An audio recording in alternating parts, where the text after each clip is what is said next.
Love-hate relationship. No matter what city you live in, my friends, there's always something you're not going to like about it. No city out there in this world is perfect, and we know that for a fact here in LA because, after 40 years of living here, there are absolutely things that I absolutely love about Los Angeles, but I got to tell you, to be all completely transparent and crystal clear about what you need to know about LA, and if you didn't check out that video, make sure you do right now because it's a great one to segue into this. But, after 40 years of living here and being a Cali native, born and raised, you got to know that I got some things that I'm not too crazy about when it comes to Los Angeles. So on this video, we're going to dial in the 5 things that I actually hate about Los Angeles right here, right now.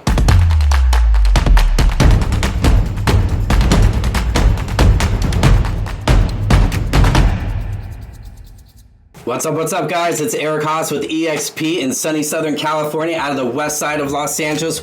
Welcome to my channel. If you happen to be joining me for the first time, I'm super stoked to have you with me. If you're returning, so thankful for the support. I truly appreciate it because I'm here to keep you always dialed in twice a week, Monday and Friday, on how this pandemic is impacting our local real estate markets here on the west side of Los Angeles, and tips, tricks, and strategies that you as a buyer, seller, or investor can be implementing in this market or any market for that matter to stay successful. Now, if you haven't already, please, my friends, please like, comment, and smash that subscription button.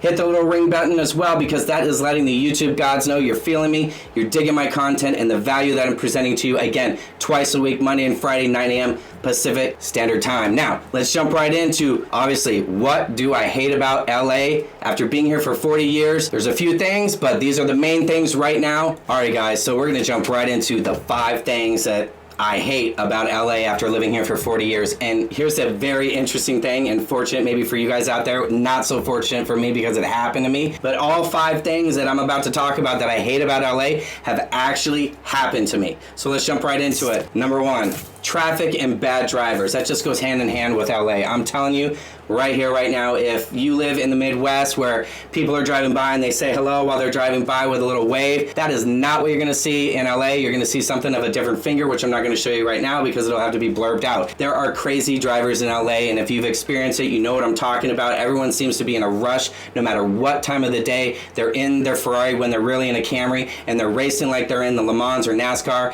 but really they're getting to the same stoplight as you are. And this is happening on the streets, not just the freeways as well. And unfortunately, these drivers are insane. I've been hit 5 times. All 5 times were not my fault. Even to the point where I had one car in the shop and I got hit in my other car. You gotta have some patience. You gotta just throw down the horn because if you don't, these people are gonna come right into you. And traffic on the freeways, forget about it. Like, if you want to get anywhere, don't even assume that just because it's from point A to point B is like 3 miles. That might take you 45 minutes. I mean, even in my neighborhood of Mar Vista, and I live, say, 15 minutes on a good day from Brentwood, it can take me 45 minutes just to get there, and sometimes over an hour just to get home with traffic. And there's always new construction going on as far as multifamily or just office buildings or single family residences. So also, another major thing to pay attention to when you get to LA is learn the little tricks and shortcuts about neighborhoods, because going through a neighborhood sometimes is some of the quickest ways to get through. There's apps out there for that as well, so they're not so secret anymore, but it's a great way to sometimes save some time. Now, number 2, the homeless issue. The homeless issue is rampant, not only through the west side of Los Angeles and the east side of Los Angeles,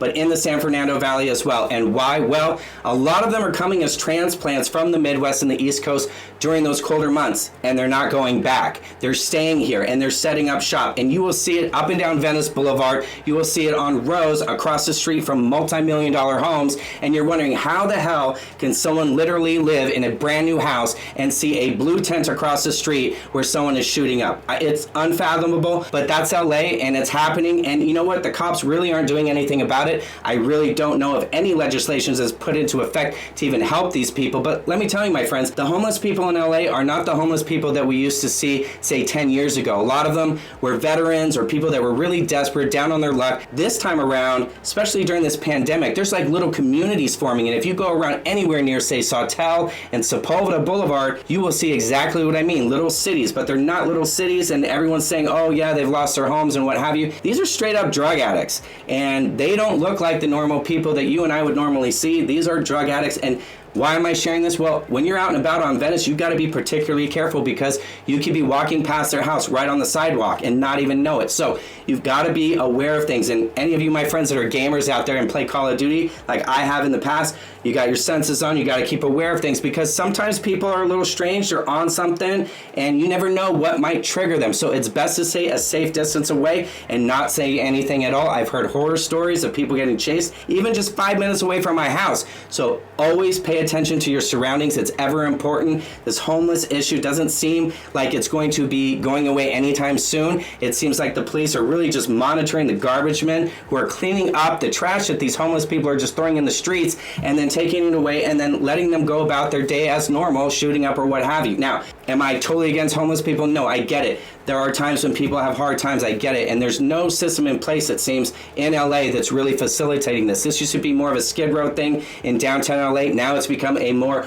widespread epidemic through Los Angeles on top of this pandemic. The third issue is not always so prevalent. There's two things in the third issue. One is fires, and that's happening every year. And right now, as I'm sharing this information with you, we have over 20 plus fires going on throughout California. Yes, all the way up north and all the way down south and in between. I was actually reaching out to a hotel for a vineyard that I was planning on maybe going to in a couple weeks, and they're like, dude, like vineyards are completely closed, the fires are totally taking over. Yes, the hotel's open, but you're not going to have that full experience. So fires really play an impacting factor, especially during our summer months when the winds pick up. It's super hot out. Like right now on the west side, it's about 85. You go to the valley, some places it's 118, some places it's 105. So any little spark in the shrubbery is going to cause a fire, and these fires can burn on for days like we're experiencing right now. And if I'm looking out the window, which I am, and unfortunately you can't see, but it's not the greatest view because it's all gray and orangey smoky colors. So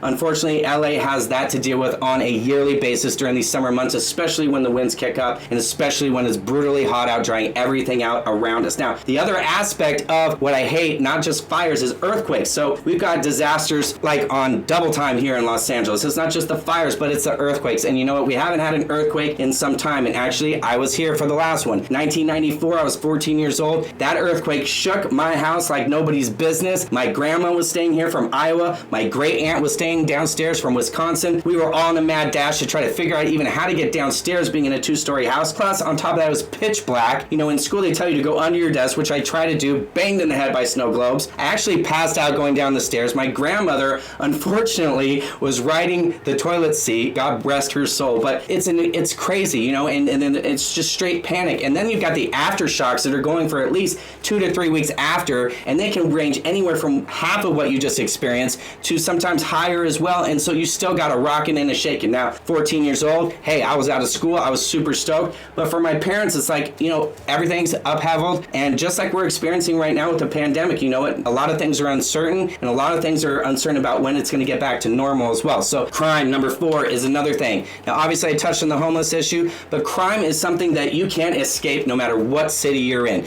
Now, maybe you can in Iowa, where my cousins live. They live on a farm, and actually, they happen to leave their house without locking it. There's no alarms, but again, they don't have a neighbor in, say, a mile or two. But say here in LA, you'd be crazy not to lock your doors when you leave your house, much less not have some kind of alarm system. Many people have dogs, I know, that are on the property as well, and maybe many people are armed as well. But crime is still on the rise. It's very prevalent in the neighborhoods right now, and a lot of people are hopping over fences and going into houses, no matter where you are. And fortunately and unfortunately for me, but I've actually walked in on my home being burglarized. I was 5 years old. Someone had broken in through the window in the kitchen when we were doing some remodel, and so be paying attention. If you're buying a house and you're looking in LA and you're looking to remodel, that gives an opportunity for people to break in. So please be aware of that. Even if you're here already in remodeling, pay close attention to who's coming and going, because when you're out and about, news gets shared, and then when you're out, someone comes in, just like what happened to me. Unfortunately, the guy was still in the house. My mom yanked me out from underneath the staircase where I was trying to hide, and fortunately nothing happened to us, but very scary to be in that house since then too, and my parents still live there. But crime is all around us. You've got to be aware of things. There are people who will follow you home. There are people now with technology and phones. You've got to be aware of these things. But Crime in the neighborhoods is very common, whether you're in Beverly Hills, a gated community, and sometimes fences even draw people in even more so because once they're past that fence, no one can see what's going on. So be particularly careful how you set up your systems in place to make sure that your home is secure, that no one can get in, and if someone does get in, you have a means of defending yourself at the same time. Now, my last topic, my fifth topic, is the cost of living. Now, I get it. LA is nowhere near, say, the cost of living in New York, but guess what? Who cares? It's still expensive here, and regardless of the homeless or the crime or the fires or the earthquakes, everything is still pretty much expensive. I mean, your average median cost for a one-bedroom, one-bathroom apartment is $2,300. And then on top of that, your average cost of a median priced home in Los Angeles is $639,000. And that's for a two-bedroom, one-bathroom in an average or below average neighborhood. Yeah, I'm sweating because, yeah, it's burning hot today in LA and I'm in my garage. But I'm going to stick it here, dial it in for you because this is very, very important because cost of living is an extravagant expense here in LA. I see other places where my cousins are or family or friends are, and a lot of times too, they have homes that they built themselves. I'm spending $1 million just to buy a dump, and then I had to remodel the whole thing. I mean, my house was a two-bedroom, one-bathroom for $1,050,000 just for dirt, and I had to add a master bath. It all costs money at the end of the day, and it doesn't seem like it ever ends either. The bills keep coming, and even right now during the pandemic, it seems that there is a little bit of rise in costs of everything from just groceries to gas to everything that you can imagine right now. So, these are things that, bother me about LA. Would I ever leave?